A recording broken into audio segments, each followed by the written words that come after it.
Yan, good day mga ka-farm. Nagka-problema itong mga alaga nating beak. Yan, nagtatay sila. Kulay dilaw. Yan mga ka-farm.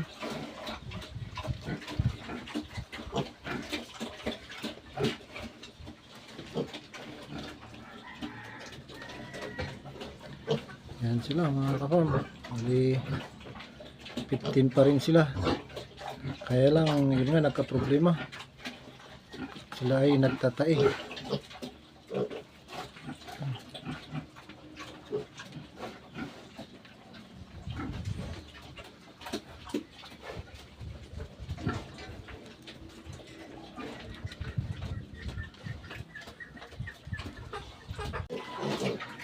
Yun mga ka-farm, bali naagapan natin yung pagtatay ng ating mga beak.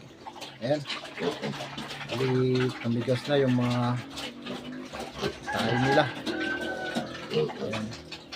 So pinaulit sila mga ka-farm. So mga ka-farm, bali ang ginawa natin is hindi natin sila ginamot ng mga gamot ng pagtatay ng beak, kundi ang ginawa natin is binawasan natin yung pagkain ng inahin kasi sobra, hindi nila kayang madigest yung gatas ng inahin. Kaya ang ginawa ko, dati na pinapakain ko ng 4 kilos in 1/2 itong inahin, bali binawasan ko lang siya ng 2 kilos, bali pinakain ko lang siya ng 2 in 1/2 kilos. Binawasan ko yung pagkain niya. Ayan. And then nung after mga 3 araw, natanggal na yung pagtatay ng mga biik. So, ganun lang mga ka-farm ang gawin natin pag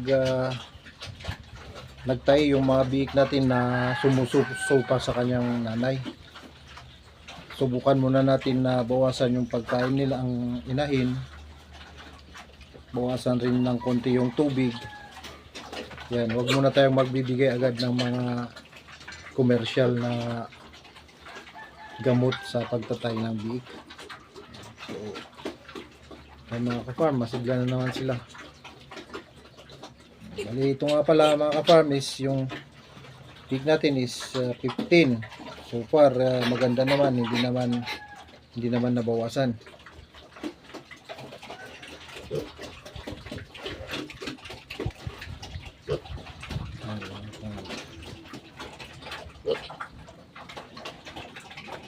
Tapos nung medyo matigas na yung kain nila, unti-unti ko na ulit na dinagdagan yung pagkain ng inahin.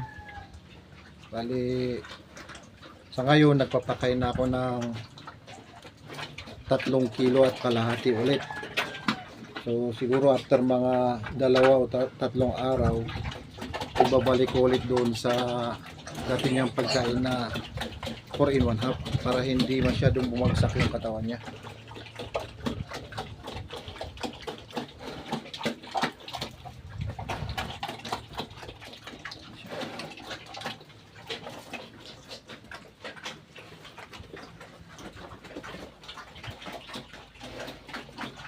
Naglagay na rin ako ng tubig nila. Ayan.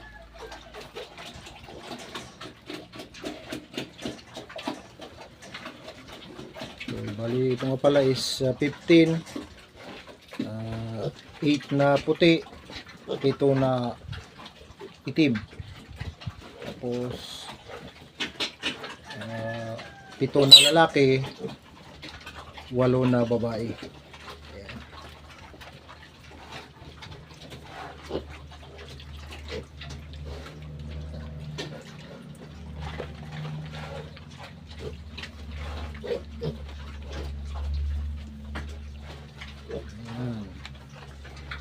Hindi na siya katulad dati na marumi yung kanilang kulungan dahil sa pagtatay.